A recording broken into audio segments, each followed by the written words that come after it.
Have you ever wondered what would happen if the Yellowstone supervolcano suddenly erupted? Well, let me paint you a picture, and trust me, it's both fascinating and terrifying. Imagine this. The ground beneath Wyoming starts trembling, and then, boom! An explosion so massive it would make nuclear bombs look like firecrackers. We're talking about ejecting more than 240 cubic miles of rock, ash, and debris into the atmosphere. The immediate area completely devastated within minutes. A 40-mile radius would be obliterated by pyroclastic flows, scalding clouds of gas and rock moving at hurricane speeds. But that's just the beginning. The real global impact comes from the ash cloud. Picture a thick gray blanket covering most of North America, blocking out the sun for months. Crops would fail, temperatures would drop worldwide, and we'd face what scientists call a volcanic winter. The scary part?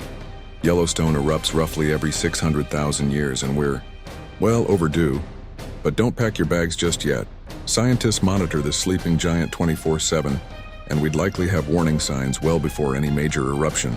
Now that's something to think about next time you're roasting marshmallows, isn't it?